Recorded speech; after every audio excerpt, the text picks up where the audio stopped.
wanita hari ini.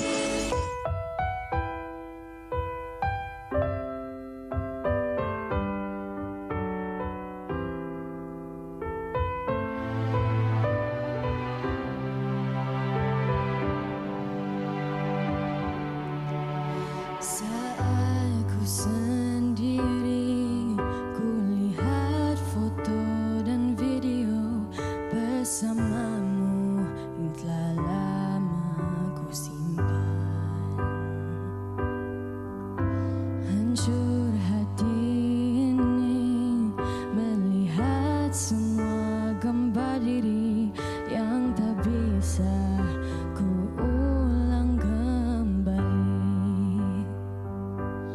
Ku ingin saat ini engkau ada di sini, tertawa bersamaku seperti dulu lagi.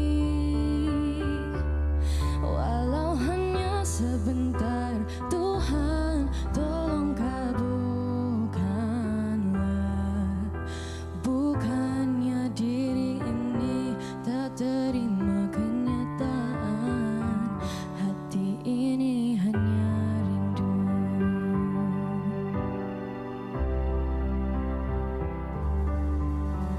Segala cara telah ku coba agar aku bisa tanpa dirimu. Namun semua berbeda, sulit ku menghapus kenangan bersamamu. Ku ingin saat ini engkau ada di sini, tertawa bersamaku seperti dulu lagi. Walau hanya sebentar, Tuhan tolong kabulkanlah. Bukannya diri ini tak terima kenyataan, hati ini hanya rindu.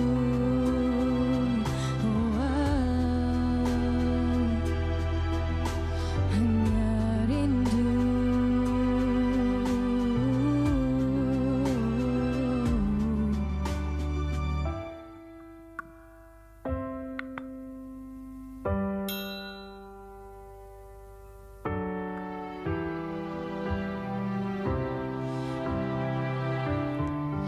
Ku ingin saat ini engkau ada di sini, tertawa bersamaku seperti dulu lagi. Walau hanya sebentar, Tuhan tolong kabulkanlah. Bukannya diri ini tak terima kenyataan. Oh, bukannya diri ini tak terima kenyataan, hati ini hanya rindu.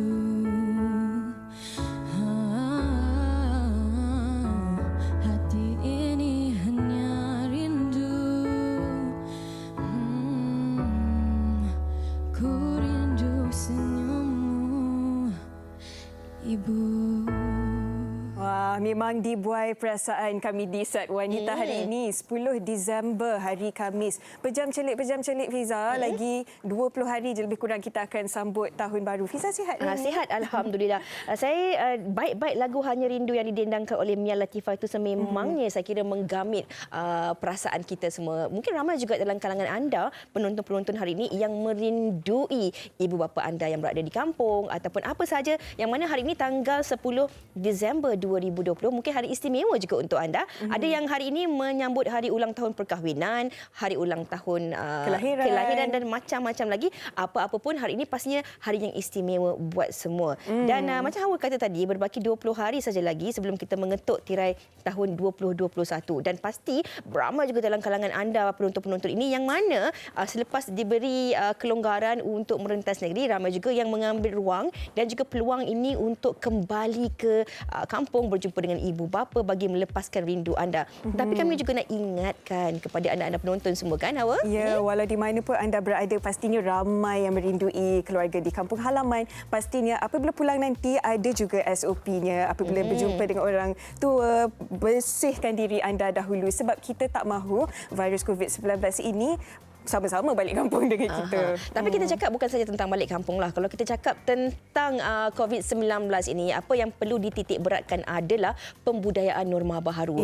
Vaksin terbaik adalah diri kita sendiri, yang mana kita harus menjaga diri kita untuk sentiasa menjaga penjarakan fizikal, mengamalkan kebersihan diri. Kalau kita betul-betul nak pulang ke kampung, berjumpa dengan ibu ayah ataupun ahli keluarga kita yang mungkin dah lama tak berkesempatan untuk bersua muka, pastikan kita menjaga norma-norma baharu ini dengan sentiasa mengamalkan SOP-SOP yang telah pun ditetapkan. Dan selain daripada itu, Hawa, bukan kita kongsikan tentang pergerakan rentas negeri bagi kawasan-kawasan ataupun negeri-negeri yang dibenarkan. Tetapi ini juga, kalau anda maklumlah sekarang ni kereta pun dah tak ada limitasinya, dibolehkan mengikut had kenderaan itu sendiri. Jadi kalau pergi ke kedai-kedai makan dan sebagainya, tolonglah ikut penjarakan fizikal dan juga SOP yang masih lagi ditetapkan. Ini kerana kita jangan ambil mudah, leka dan juga apa. Itu peringatan untuk diri kami juga dan juga anda penonton berkaitan tentang COVID-19 ini. Sebelum kita nak teruskan tentang topik yang bakal kami bawakan bersama dengan anda penonton wanita hari ini. Ya, kita teruskan dengan segmen Jom Masuk TV bersama P-Shine. Aduh, rimah sungguh.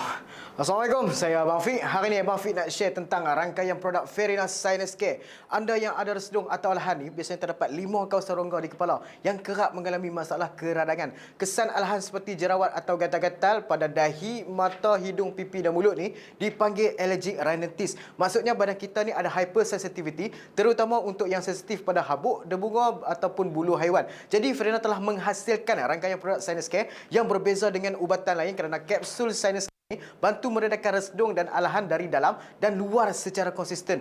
Produk yang berkualiti, lulus KKM dan ada halal dari JAKIM. Dan hari ini special sebab Ferino juga lancarkan Sinus Care Facial Wash atau pencuci muka sinus. Kita ni kalau duk pakai macam-macam jenis pencuci kat muka ni, kadang-kadang banyak bahan kimia dia. Oleh itu, Ferino formulasikan facial wash dengan bahan semula jadi yang premium seperti aloe vera yang mempunyai khasiat vitamin A dan C yang dapat bantu kesihatan kulit. Yang kedua, cakul. Cakul ni bantu penyerapan minyak di kawasan muka sekaligus bantu membersihkan kotoran di permukaan kulit. Serta niacinamide. Niacinamide ni satu bentuk vitamin B3, nutrien yang baik untuk kesihatan kulit. Dan juga bahan-bahan bermanfaat untuk kesihatan kulit yang lain seperti Medmarin, Cleomel dan juga mentol. Okey? Dan bila anda guna facial wash Sinus Care ni, cuci 2 kali sehari, insya-Allah muka jadi bersih, segar dan rasa berangin dan dapat membantu mengurangkan kegatalan di kawasan muka yang selalu buat anda rasa tak selesa dan rimas ni. Jadi, Ferina ada satu formulasi, satu pakej rawatan lengkap luar dan dalam dengan sebotol kapsul Sinus Care dan satu tube Sinus Care Facial Wash.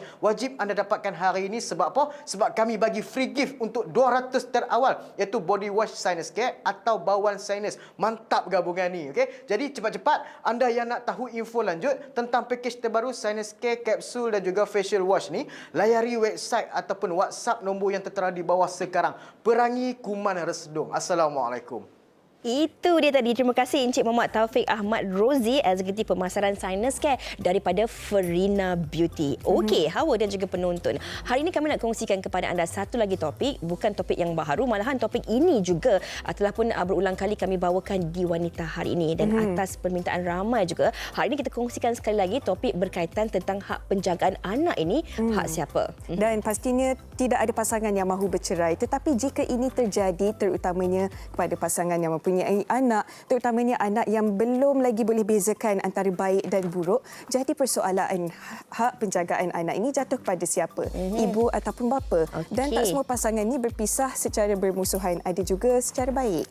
Ini kita bercakap dalam konteks berpisah hidup, Hawa, tetapi ada juga dalam kategori-kategori tertentu yang mana ada dalam kalangan anak-anak ini terpaksa berpisah dengan ibu dan bapa mereka akibat kematian, ataupun mungkin ada salah seorang daripada ibu bapa mereka ini mengalami kemudaratan ataupun bencana yang tak dapat dielakkan. Jika berlaku keadaan begini, siapakah yang bakal mendapat hak penjagaan anak ini? Ahli keluarga ibu ataupun ahli keluarga bapa? Banyak persoalannya yang mungkin kadang-kadang kita rasa kita tahu, tetapi kita perlu ambil tahu untuk kita sama-sama berkongsi tentang topik kita pada hari ini. Bagi anda yang mungkin nak kongsikan pengalaman anda ataupun mungkin anda juga ada sebarang persoalan yang ingin anda tanyakan kepada panelis kami pada hari ini, anda dialu-alukan untuk terus kongsikannya di WHI TV3 melalui Facebook ataupun laman Instagram kami. Hak penjagaan anak, hak siapa? Kita nak berehat seketika, kembali selepas ini di Wanita Hari Ini. Wanita hari ini. Hari ini.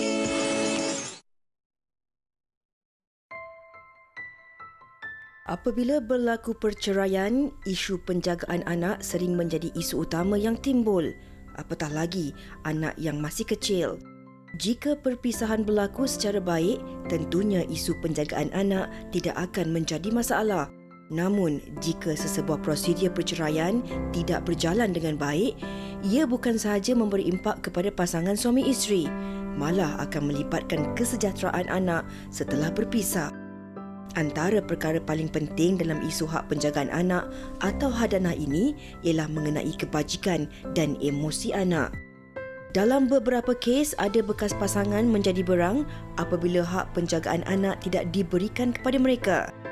Namun begitu, ada juga ibu bapa yang mengabaikan kebajikan anak setelah diberikan hak penjagaan sepenuhnya.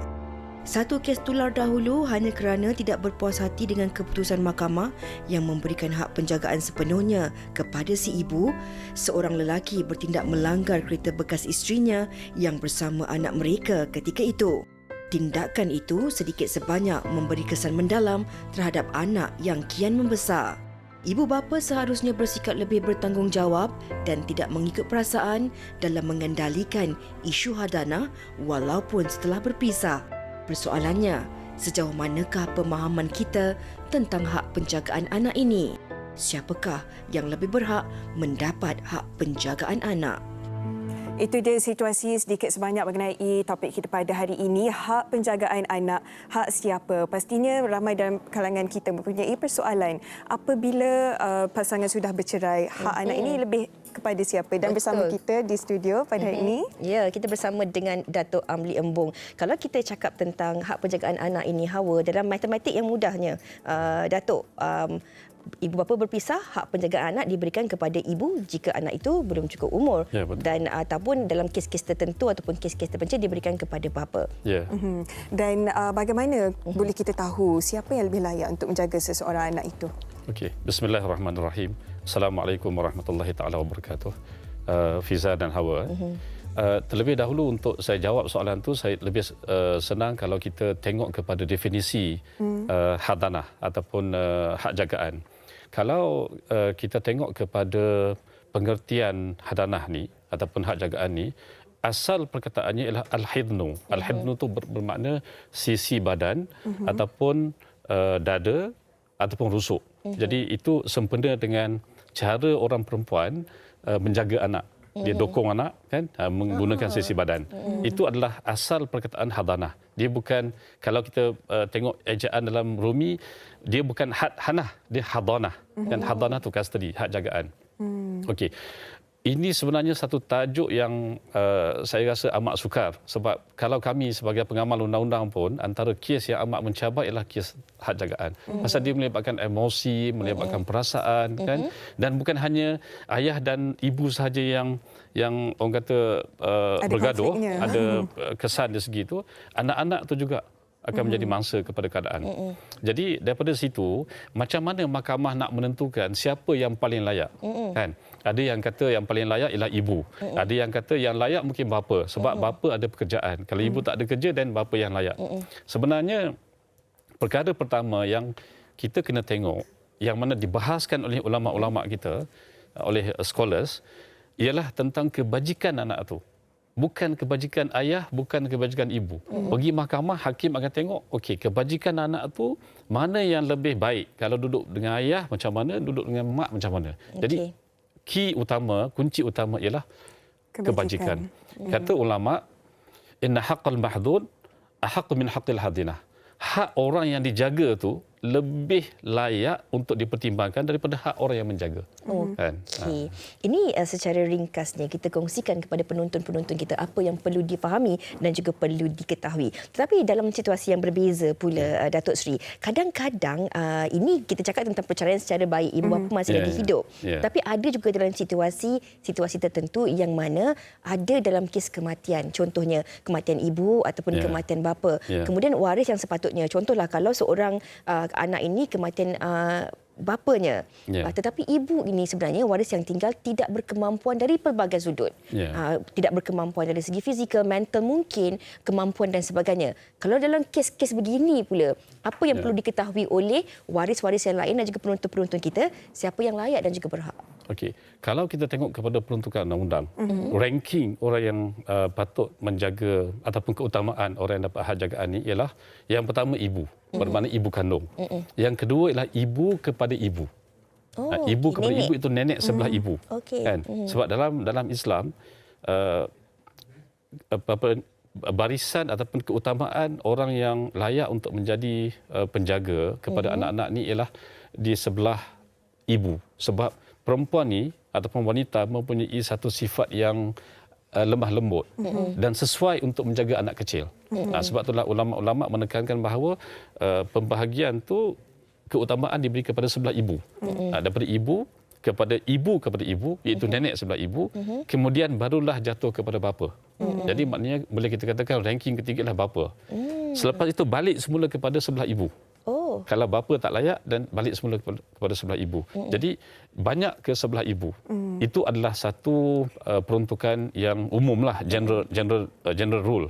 Tapi di sebalik itu ada juga exemption to the general rule. Ada pengecualian. Kalau ibu tu kata contohlah berkelakuan buruk secara terbuka. Kan? Dan mungkin hak jagaannya akan gugur. Buruk tu adakah juga ini boleh dikaitkan dengan seorang isteri ataupun ibu yang juga dikategorikan sebagai nusyuz, Datuk Seri? Okey, itu satu persoalan yang menarik, Fiza, Hawa.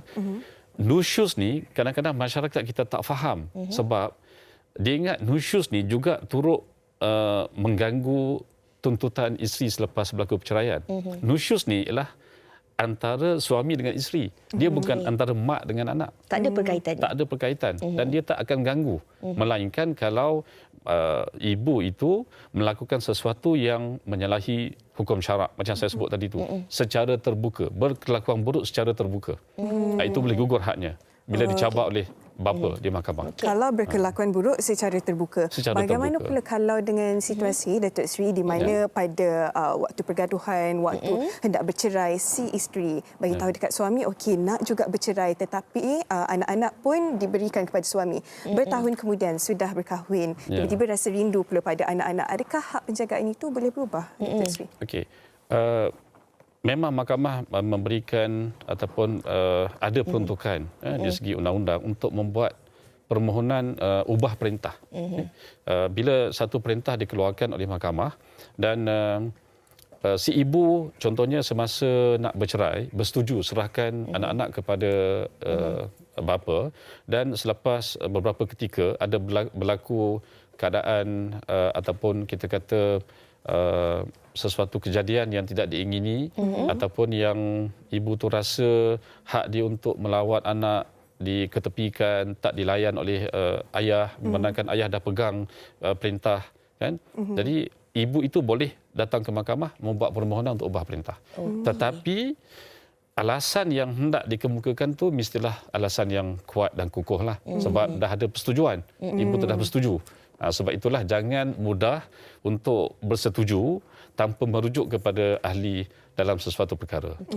Berbalik kepada soalan Hawa ini, kadang-kadang mungkin ada juga dalam kalangan penonton-penonton ataupun ahli masyarakat kita ini, kadang-kadang terpaksa membuat keputusan-keputusan begitu disebabkan oleh faktor-faktor tertentu, tekanan, terdesak dan sebagainya. Ini mungkin kerana sewaktu dalam tempoh perkahwinan, isteri ini mempunyai sifat kebergantungan yang tinggi kepada suami ataupun pasangan.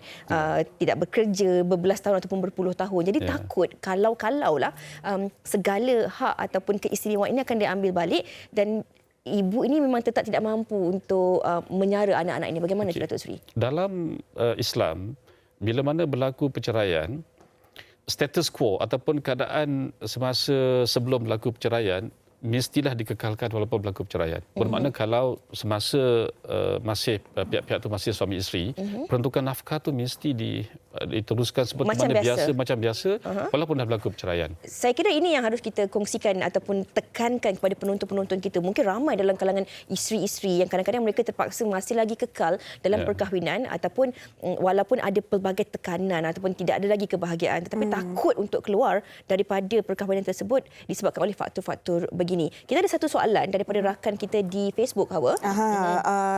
Jom kita saksikan yang ditanya. Soalannya, saya nak tahu hak penjagaan anak. Jagaan tentang anak angkat Datuk Seri. Jadi kalau ibu bapa angkat itu bercerai hidup, siapa yang sebenarnya layak untuk mendapat hak penjagaan? Dan jika kedua-dua ibu bapanya meninggal, siapa yang layak? Keluarga belah ayah ataupun keluarga belah ibu? Ini ada kaitannya dengan soalan yang saya tanyakan awal tadi. Tapi ini status anak itu pula yang berbeza. Status anak angkat. Okey. Bila mana seseorang itu mengambil seorang anak angkat, suatu pendaftaran perlu dibuat. Dipanggil pengangkatan anak. Dibuat di Jabatan Pendaftaran. Jadi, bila mana sesuatu pendaftaran telah pun dibuat, maka statusnya sama macam anak kandung. Ayah mesti memberikan nafkah. Sebab semasa pengangkatan itu dibuat, mesti pihak suami bertindak sebagai bapa.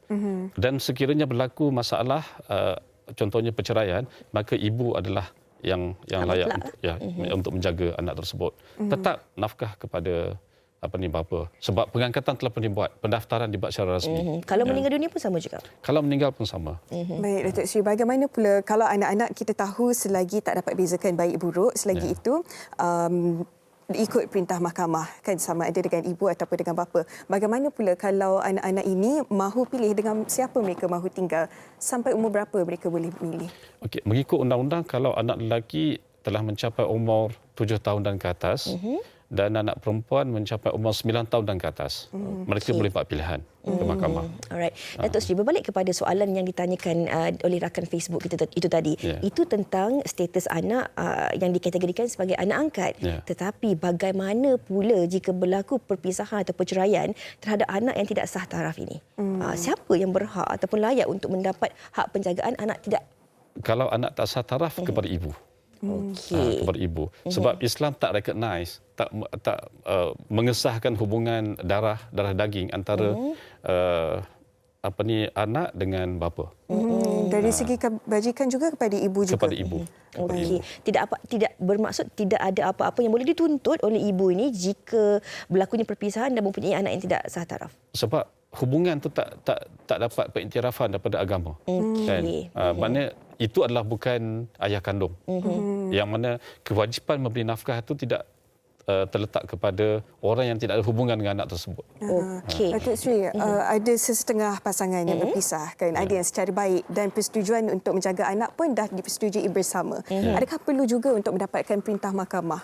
Ataupun boleh saja, okey, kita dah setuju, tidak perlu black and white, tapi teruskan. Ataupun kalau tak ada perintah mahkamah, ada ke implikasinya? Okey, saya kalau untuk menjawab soalan Hawa ni, saya lebih berpandangan bahawa satu perintah mahkamah perlu diperolehi kerana jika tiada perintah mahkamah, pendaftaran persekolahan akan menjadi masalah. Kedua, bila mana nak bawa anak-anak cuti keluar negara, isu keluar negara tanpa kebenaran pihak yang satu lagi. Dan juga tentang pengurangan teks cukai pendapatan. Ya. Jadi kalau tak ada black and white, macam mana kita nak buktikan dengan pihak yang berautoriti dalam perkara ini? Okey. Datuk Seri, kita bercakap dalam konteks atau pelbagai konteks di sini. Kalau kita cakapkan tentang persoalan, mungkin banyak juga persoalan. Tapi dalam situasi-situasi tertentu pula, bagaimana kalaulah pasangan itu berkahwin dengan pasangan yang bukan asalnya beragama Islam? Selepas mereka berpisah, salah seorang daripada pasangan ini keluar daripada agama ataupun kita boleh kategorikan sebagai murtad. Dari segi hak penjagaan anak itu bagaimana? Bolehkah diminta di mahkamah syariah ataupun bolehkah dibawa ke mahkamah sivil ataupun bagaimana itu, Datuk Seri? Saya percaya isu ini masih belum lagi mendapat satu keputusan yang jelas. Tetapi kalau mengikut pandangan mazhab Syafi'i, keutamaan adalah kepada orang Islam untuk menjadi penjaga. Itu kalau kita gunakan kaedah pendekatan mengikut Islam, pendekatan Islam. Jadi keutamaan ialah kepada orang yang beragama Islam pasal kita nak menjamin bahawa kebajikan anak tu dan keadaan agamanya, pengamalan agamanya adalah terjaga. Jadi kita ikut agama yang asalah agama Islam. Agama Islam adalah keutamaan kalau mengikut pandangan hukum syarak. Baik, dan pastinya apabila mahkamah sudah tetapkan anak-anak ini duduk bersama ibu ataupun bapa, dan apabila mungkin ada masalah atau konflik di kemudian hari, apa antara perkara membuatkan ibu atau bapa hilang kelayakan untuk terus menjaga anak tu? Okey, kalau yang paling utama ialah tentang kebajikan yang macam saya sebutkan tadi itu. Kalau dengan ayah, kalau kebajikan tak terjaga, persekolahan tak terabai, kita kata terabai pendidikannya, maka hak jaga anak boleh gugur. Bagi ibu pula, kalau dah berkelakuan buruk secara terbuka, murtad, sengaja pindahkan tempat tinggal dengan niat untuk menjauhkan anak daripada pengawasan bapa. Dan juga kalau kita kata persekitaran tu, kan keadaan tempat tinggal ibu. Kalaulah keadaan tu boleh membahayakan kebajikan, keselamatan anak, maka hak jagaan tersebut boleh dicabar oleh pihak bapa. Dia berbalik kepada apa yang Datuk Seri kongsikan dari awal tadi tentang kebajikan ibu dan juga bapa itu. Kita ada satu lagi soalan daripada rakan kita di Facebook hari ini, daripada Cik Wan Satira. Katanya, saya nak tanya, jika suami nak dapat hak untuk anak, tapi sekarang isteri jaga 2 orang anak, tapi anak dipisahkan, seorang di kampung, seorang lagi bersama isteri. Kalau macam tu, suami boleh dapat tak hak penjagaan anak untuk seorang anak yang di kampung? Bermaknanya ada 2 orang anak, tapi hak penjagaan anak tu berbeza-beza. Seorang bersama dengan bapa, seorang bersama dengan ibu. Bagaimana kita nak faham tentang situasi ini, Datuk Seri? Okey, macam saya sebutkan tadi, perkara utama ialah tentang kebajikan. Kalau ayah rasa kebajikan anak yang duduk di kampung tu terabai, contohnya, maka bapa boleh buat permohonan ke mahkamah untuk dapatkan hak jagaan anak yang di kampung tu, untuk tinggal bersama dengan dia.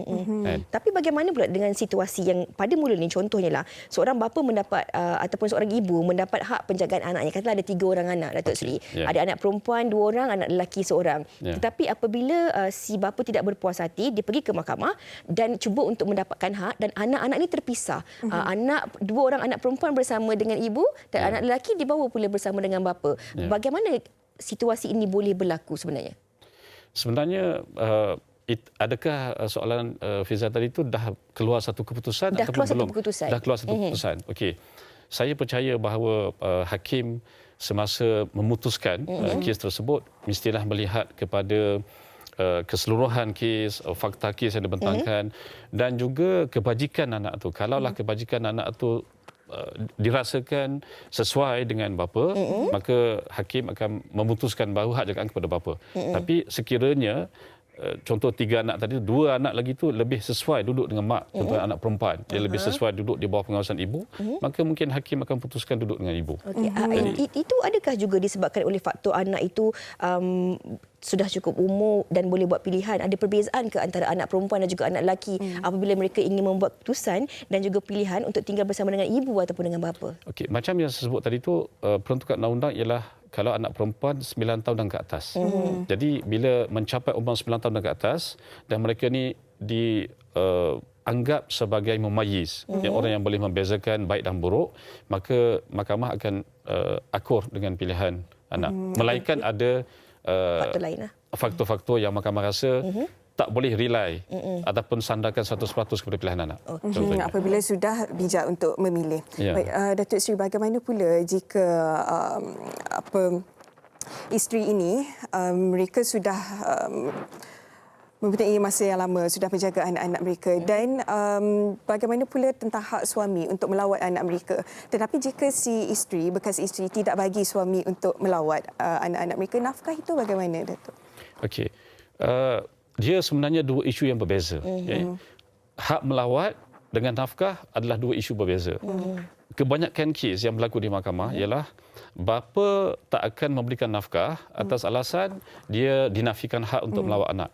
Sedangkan mengikut peruntukan undang-undang dan juga hukum syarak sekalipun, dua-dua isu ni adalah dua isu berbeza. Kalau tak dapat tengok anak, okey, tetap wajib kepada bapa untuk memberikan nafkah. Dan kalau tak dapat tengok anak, bapa boleh buat satu permohonan ke mahkamah, kan, supaya mahkamah keluarkan keputusan, satu perintah, dia dapat melihat, melawat dan juga bersama dengan anak tersebut. Tanggungjawab pemberian nafkah tetap berjalan. Tetap wajib, tetap berjalan. Okey. Ya.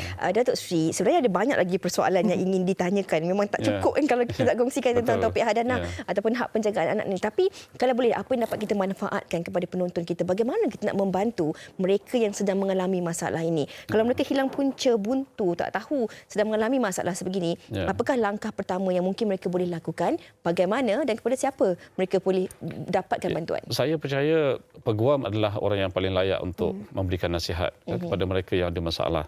Cuma kepada pihak-pihak yang terlibat, kan, sama ada ibu ataupun bapa, fikirkanlah terlebih dahulu tentang kebajikan anak tu sebelum nak berperang di mahkamah ni. Dia fikirkan dulu, kan, adakah wajar dia rasa layak untuk didapat hak jagaan tu, ataupun semata-mata atas dendam, atas perasaan marah, kan? Sebab banyak yang berlaku bila mana hak jagaan tu diberikan kepada salah satu pihak, mereka ni akan lepas tangan. Take things for granted, kan? Jadi kena fikir emosi anak tu. Mungkin mereka tidak akan mengalami masalah pada masa sekarang.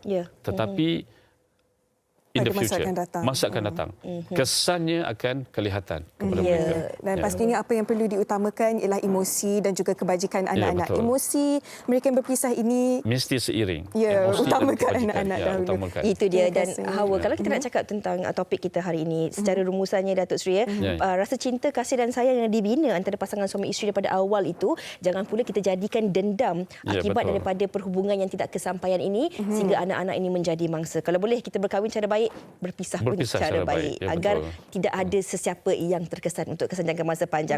Sekali lagi kita ucapkan terima kasih kepada sama-sama. Datuk Terima kasih, Seri Zah. Ya, Amli terima kasih. Embong selaku Peguam Cara, Peguam Syari'i dan juga Peguam Bela yang bersama dengan kita pada hari ini. Dan Hawa, harapnya anda semua penonton mendapat iktibar dan juga pengajaran daripada apa yang dibincangkan pada hari ini. Kita nak berehat seketika, anda jangan ke mana-mana, kembali selepas ini.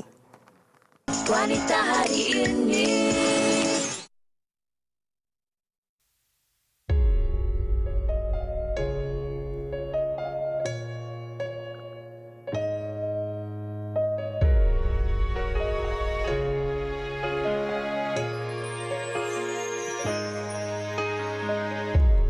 Jangan pernah terbayang aku lepaskan. Terlalu indah dirimu untuk ku biarkan berlalu. Anda hilang tak terganti bersamamu hingga akhir nanti. Biar ke bulan, ke bintang, ku ikut kau sampai ke mana di langit, di bumi. Ku inginkan terus di sisimu.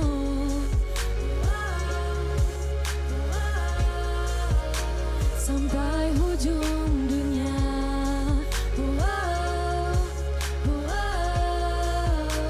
Sampai menutup mata, pasti kita akan diduga pancaroba. Ku temani kau meniti duri dan luka. Tanpamu aku hilang segalanya. Bersamamu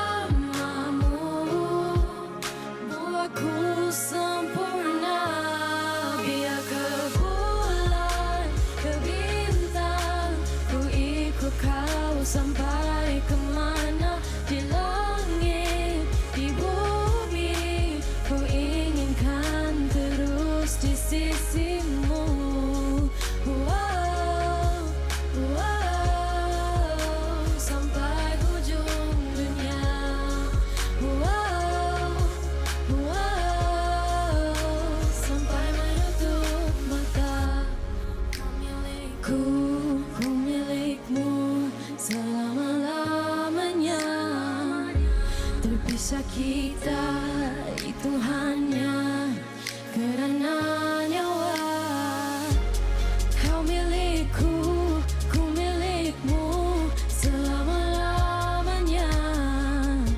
Terpisah kita itu hanya kerana nyawa.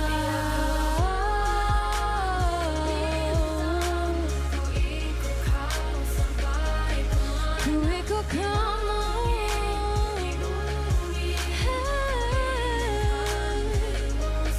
Di sisimu.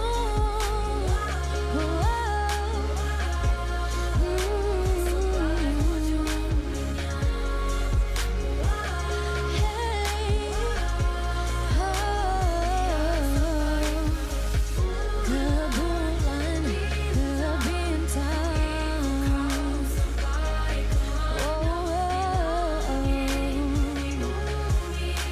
Ku inginkan terus di sisimu.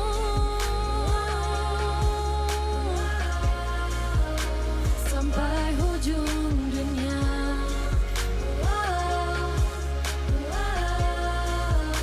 Sampai menutup mata.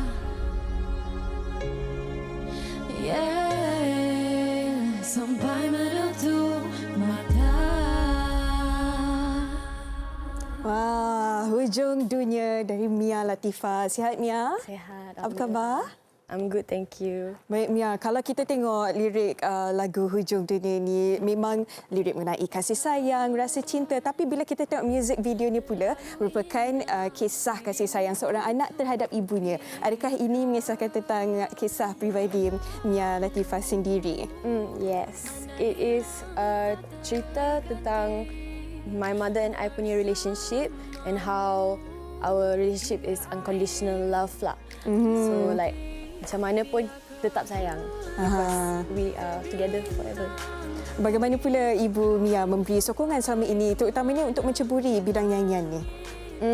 My mom dari the beginning memang 100% supportive. 100% supportive and I'm so grateful for that. I memang bersyukur gila that I have such a supportive mother like her. And I pun actually at first tak sure kalau nak jadi penyanyi ke tak. Sebab I macam like nervous, tak macam tak confident dengan suara semua. And then my mom was like, buat. Okay, memang memberi sokongan betul-betul ya? Ya, memang betul-betul sokongan, you know. Like buat. I know you can do it. Don't sell yourself short macam tu. Mia ni sebenarnya merupakan seorang penari juga. Ya, dari kecil pun memang menari. Adakah lagu-lagu selepas ini Mia akan selahkan bakat tarian Mia? Yes. Sebenarnya dalam music video ni pun actually Mia yang choreograph part-part nari. So there's that. And then upcoming projects nanti I akan nyanyi lagu Rancak Sikit. So then I can masukkan nari, you know.